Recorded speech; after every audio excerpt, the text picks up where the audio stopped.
Fossiles et fossilisation. Dans ce chapitre, on va définir la notion de fossile et de fossilisation et ses conditions. Identifier quelques types de fossiles. Et déduire l'importance géologique des fossiles.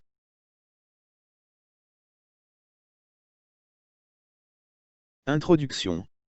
On observe souvent dans les roches sédimentaires les empreintes, les restes ou les traces d'activités d'êtres vivants ayant vécu au cours des temps géologiques. Donc, qu'est-ce qu'un fossile? Quelles sont les conditions dans lesquelles se fait la fossilisation? Fossiles et fossilisation. D'abord, on va déterminer la notion d'un fossile.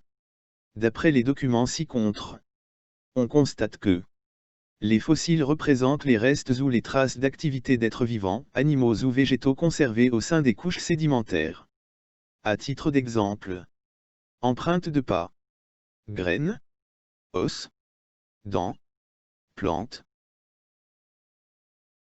Maintenant, on va définir la fossilisation et déterminer ses conditions.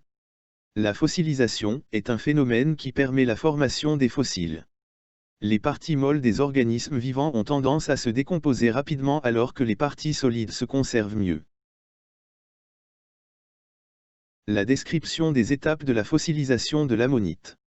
Étape 1, la mort de l'ammonite et son dépôt sur le fond marin. Étape 2, l'ammonite est recouverte par le sable du fond marin et la partie molle de l'animal se décompose. Étape 3, plusieurs couches sédimentaires se déposent sur les restes de l'animal. Étape 4, l'érosion des roches sédimentaires permet l'apparition des restes de l'ammonite à l'air libre. Les conditions nécessaires à la fossilisation. La fossilisation exige des conditions d'enfouissement et de conservation particulières. Pour les empreintes d'êtres vivants, elle s'effectue par un remplissage immédiat de l'empreinte de l'être vivant par une couche de sédiments. Pour les restes d'organismes, cela commence par la mort de l'être vivant, puis son dépôt, et enfin son recouvrement par le sédiment. Et l'importance géologique des fossiles.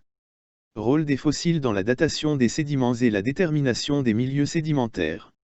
L'étude des fossiles a permis de découvrir que ces derniers sont répartis en deux groupes. Les fossiles stratigraphiques caractérisent une époque géologique limitée dans le temps et ayant une large répartition géologique, et une durée de vie limitée.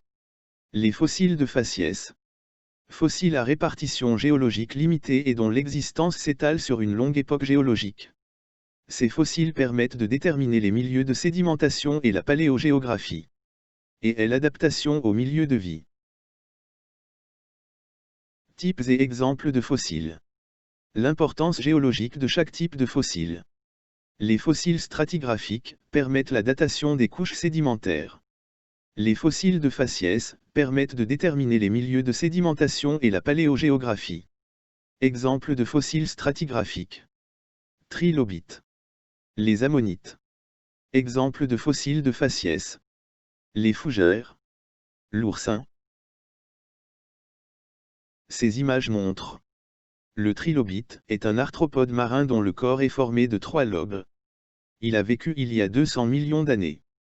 L'ammonite est un mollusque marin. Il a vécu il y a 150 millions d'années. Fougère, végétal qui est apparu il y a 530 millions d'années. Et continue à exister dans des milieux terrestres. L'oursin, animal marin apparu il y a plusieurs millions d'années. Et continue à vivre dans les océans.